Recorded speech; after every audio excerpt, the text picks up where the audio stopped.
Okay, in this video we'll be looking at the graph or graphing of polynomial functions. And I'm going to utilize some of the properties that I talked about in the last video, so you can reference that video if you need some extra help. Here's the form of the polynomial. P of x equals the coefficients. There could be real numbers, it could be complex, but we're dealing basically with real numbers now.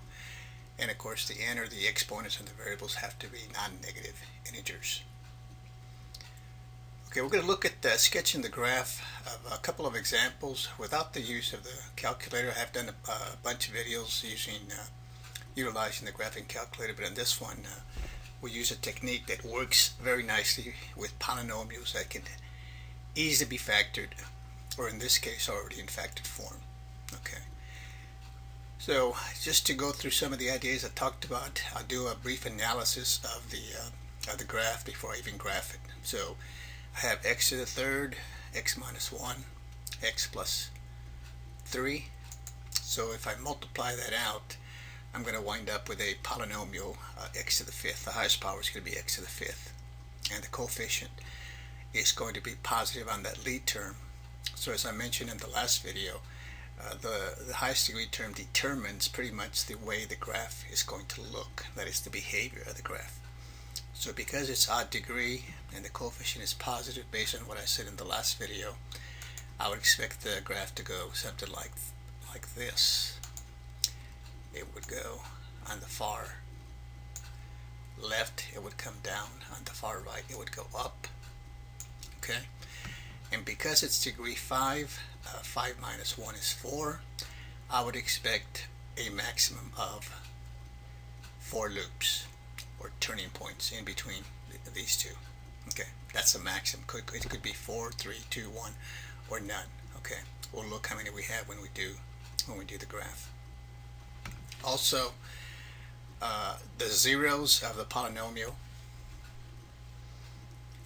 because it's factored, we can see that the zeros for the x to the third, that's going to be 0 at x equals 0. So 0 is a 0 of this polynomial. The second factor is x minus 1. That's going to be 0 at 1. So if I replace the x by 1, that makes the polynomial 0. The value of the polynomial 0. So 1 is a 0 of the polynomial. The second factor is 0 at negative 3. So that would make the product 0 if I replace the x by negative 3, so negative 3 is a 0. And remember, the zeros are associated with the x-intercepts. So the x-intercepts are 0, 0, 1, 0, negative 3, 0. Now the y-intercept is obtained by replacing the x by 0. So I put a 0 where the x is, I get 0. So the y-intercept is 0, 0. Okay, so I have the x-intercepts, have the y-intercepts, and then here's a technique I'm going to use. I'm going to, on a number line, I'm going to place the zeros of the polynomial. So that would be 0, 1, and the negative 3. Okay. With the negatives go to the left, the positives go to the right. Okay. And then basically what I'm going to do is I'm going to determine the sign of the polynomial on each of these intervals here. So the interval from negative infinity to negative 3, from negative 3 to 0, from 0 to 3, and from 1 to plus infinity. So here's where we'll do it. We'll pick any number in this interval to the right of 1. Let's pick a 2 and put a 2 where the x is. And all I want to know is, do I get a positive number or a negative number? And you can see if I put a 2 where the x is, every factor is going to be positive. So in here, I'm going to positive. Okay. Now between 0 and 1, I'm going to pick 1/2. So right here, I'll put 1/2 to the third. That'll be positive. 1/2 minus 1, that'll be a negative. 1/2 and 3, that'll be positive. So 2 of the factors are positive and 1 is negative. So that would make the product of those negatives. So I'll put a negative right there. Between negative 3 and 0, I'm going to pick a negative 1. You can pick anything in between negative 3 and 0. I'm going to pick negative 1. So here I put negative 1 where the x is. Negative 1 to the third is still a negative. negative 1 and minus 1, that's still a negative. That's be a negative. and then -1 and 3 is a positive. So these two first factors are negative, so the product is positive, and the third is positive, so here I get a positive. And then to the left of the -3, I'm going to pick any number. I'm going to pick -4. Okay, -4 to the third, and all I want to know is the sign of this product. Okay, -4 to the third is obviously still going to be negative because of the odd power. -4 and -1 is negative. -4 and 3 is a negative. Okay, the product of three negatives is a negative. So if I pick any number to the left of -3, I get a negative. Okay, now the signs that I have on this number line basically correspond to the sign of the y value. Okay, so this would tell me that where I have a positive, the graph is above the x-axis. Where I have a negative, the graph is below the x-axis, and that because it corresponds to the y. So just from this number line, I know the graph crosses the x-axis at -3, 0, and 1. So just from this, I would know then that the graph would start to the left of -3. It's going to be coming from the bottom here, so it's going to go up like this, and then it's going to go up, and then it's going to come back down, and it's going to cross. I got a little bit off here, but it's going to come over here at 0. Okay, and then when it crosses the 0, next sign in that it was negative, so it's going to come down below the x-axis, and then it's going to go and it's going to pass through the 1 there, and then because the sign is positive, it's going to continue. Now the other thing I wanted to point out here, that for this one, the 0 is associated with the factor x to the third, and that has an odd power, so that tells me that the graph is going to cross the x-axis at that point. Okay, when the factor has an odd power for that particular 0, the graph crosses. If it's an even power, the graph touches the x-axis but does not cross. Okay, so this is what the graph looks like. Okay, so over here then, if I want to actually graph it, I would go over one unit this way, and then I would go over here, 1, 2, 3. Okay, so then the graph would go from over here. It's going to go through that point right there, and then it's going to go up, and then it's going to come down, and it's going to pass through the origin, that's to 0, and then it's going to go down below the x-axis, and then of course it's going to go up, and that's what the graph looks like. Okay, so to the far left it goes down, to the far right it goes up, and that's because of the degree. The behavior of the graph is dictated by the highest degree term, that is its coefficient, whether it's positive or negative, and whether the exponent is even or odd. Now, the only thing it's not for sure is on these turning points or these loops, how high does it go here? Okay, so from here, how high is it? Or here, how far does it come down? Okay, so you could pick a few points, a good estimate of that. If you want to be real accurate, you would have to use calculus or a graphing calculator. But if you want to just take the midpoint right here, which is a -3/2, okay, and evaluate, replace the x by -3/2, you can use your calculator to do that computation, and it's going to come out to approximately 12.7. So I'm just going to put 12.7 right here. So, and this is just approximation. Okay, so it goes up to say approximately 12.7 units. Now here, again, if I take the midpoint here, that's 1/2. So if I evaluate, if I replace the x by 1/2 over here and compute, I get a -0.2. Okay, so this is going to go very little. Okay, so less than what I have here, but this is just an approximation. So at this point right here, then I would go down about -0.2. Okay, but this is just a rough sketch. This is just a rough sketch. Now, if I wanted to look at the graph in the calculator,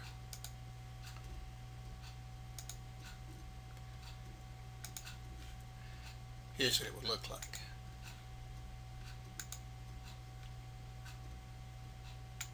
Okay, so I have it entered right there. So I'm just going to have a visited graph, and you can see how it goes. So it goes here. This is the -3 right here. This is the origin, and this is the point 1. And you can see that in the calculator it looks like it's touching the x-axis, but because it's so small you can't see it. But it actually goes down just -0.2 units, and then it goes back up. Okay, so that's what the graph would look like. Okay, now let me clear this.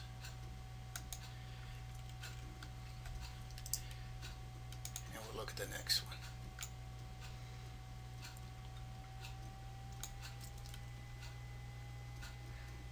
And I'm going to use black on this one.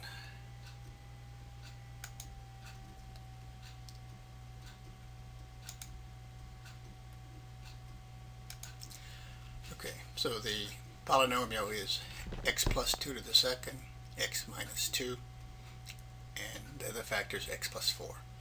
So let's look at each factor. Okay, this factor is 0 at -2, so -2 is a 0. This factor is 0 at 2, so 2 is a 0. This factor is 0 at -4, so -4 is a 0. Consequently, the intercepts are -2, 0, 2, 0, -4, 0. The y-intercept is found by replacing the x by 0. So if I put a 0 where the x is, I would get 4 here times a -2 times 4. That's a -32. Okay. Also, because the 0 of -2 has a power of 2 associated with that, and it's even, the graph is going to touch the x-axis at that point, -2, 0. But it's not going to cross. The others, -2, x minus 2 to the 1, x plus 4 to the 1, those have odd powers, so at those the graph is going to cross. Okay, so doing the same thing I did in the last example here. Well, the other thing I'm going to point out is, because this is degree 4, this is a power of 2, x times x is x squared. So if I actually multiply this out, the highest power that I would get is x to the 4th. So without graphing, I would expect the graph to go up on the far left and up on the far right.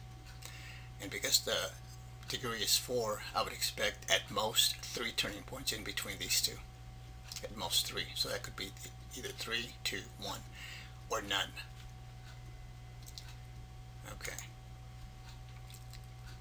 Now on the number line, like I did in the other one, I plotted the zeros of the polynomial, which are -4, -2, and 2. And then what I'm going to do then is I'm going to determine the sign.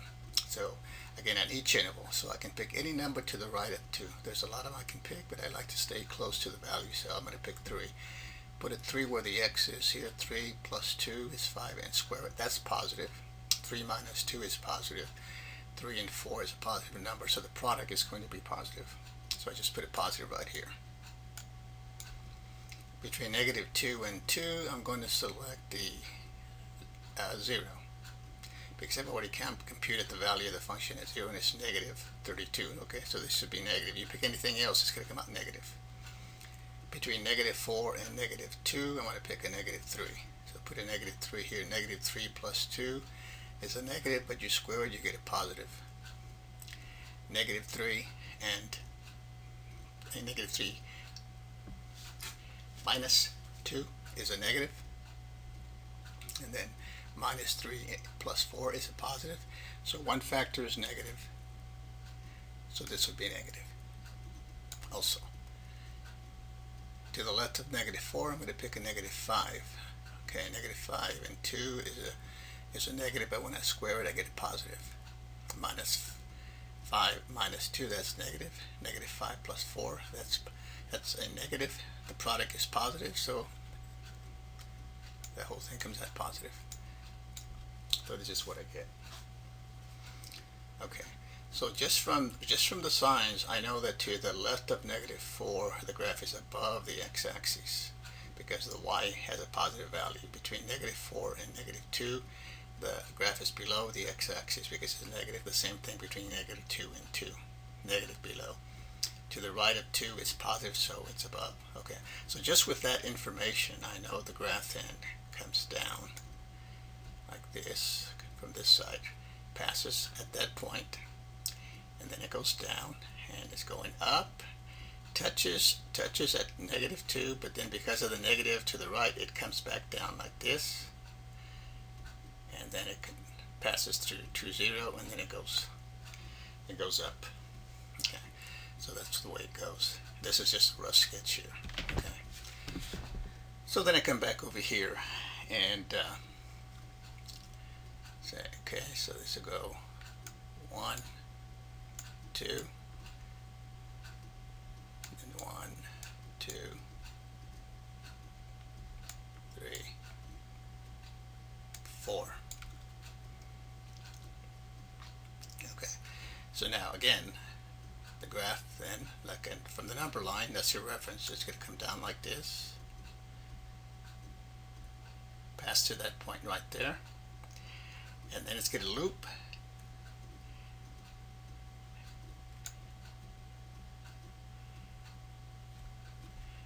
and clear this again, let me do it. Okay, so it's going to come down like this, then it's going to back up, and then it's going to touch at this point right there at -2. Then because it's negative though, it's going to come back down, and then it's going to go down here, and this point right here is going to be the point 0, -32. That's the y-intercept. So, and then it's going to continue to go down a little bit further than that, and then it's going to go back up and actually pass to that point. Okay, so I'm a little bit off here, but anyway, that's the way it goes. Okay, so it's going to come down here, loop, touch at -2, 0, come back down, and then right here, that'll be the point 0 right there, and a -32 right here. And then to find out about how far it comes back down over here, again, just as approximation, I take the midpoint of the next interval here, and say right here, and evaluate the function at 1, and at 1 the value of the function is -45. So that just gives you a rough idea as to how far it comes down, and it loops back up like that. Okay, and it's hard to draw with this device that I have here, but that's all I've got right now. Let me show you what it looks like on the calculator.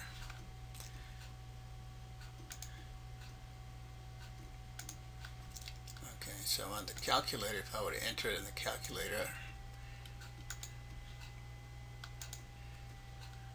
go back over here, let me deselect this one and select this one, and then graph.